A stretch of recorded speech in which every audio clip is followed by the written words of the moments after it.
আমি মুহাম্মদ সাল্লাল্লাহু আলাইহি ওয়াসাল্লাম কাল কিয়ামতে আল্লাহ তাআলার দয়া ছাড়া, অনুগ্রহ ছাড়া জান্নাতে যেতে পারবো না।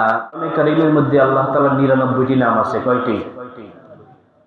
এই 99 বলেন আর 4000 নাম বলেন, ওই নামগুলোর মধ্যে সবচেয়ে প্রিয় নাম, সর্বশ্রেষ্ঠ নাম হচ্ছে আল্লাহ তাআলার রহমান নাম। কি নাম?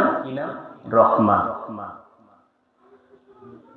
এবং আমাদের জন্য সবচেয়ে কার্যকরী, আমাদের সবচেয়ে যে নামটি বান্দার উপকারে আসবে সেটা হচ্ছে আল্লাহ রহমান নামটা বান্দার সবচেয়ে বেশি উপকারে আসবে। আল্লাহ তাআলার এই রহমান নামের অর্থ হচ্ছে দয়া, অনুগ্রহ। এই দয়া অনুগ্রহ আল্লাহ তাআলা দুনিয়াতেও করবেন, আল্লাহ তাআলা পরকালেও করবেন। সুবহানাল্লাহ।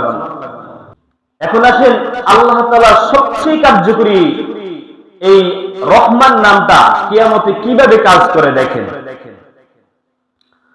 আমার বন্ধুগণ, রাসূলুল্লাহ সাল্লাল্লাহু আলাইহি ওয়াসাল্লাম বলেছেন, ও আমার সাহাবায়ে কেরাম শুনে রেখো, কিয়ামত দিবসে আল্লাহর একটি বান্দাও আল্লাহ তাআলার দয়া এবং অনুগ্রহ ছাড়া জান্নাতে যেতে পারবে না।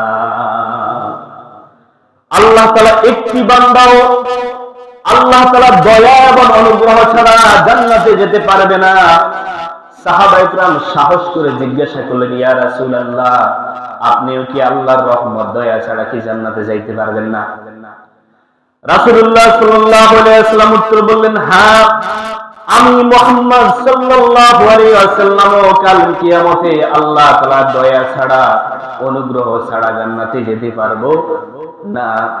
তাহলে আল্লাহ তাআলার সবচেয়ে যে নামটি পরকালের জীবনে আমাদের জন্য কার্যকর প্রয়োজন, সেটা হচ্ছে আল্লাহ তাআলার নাম রহমান।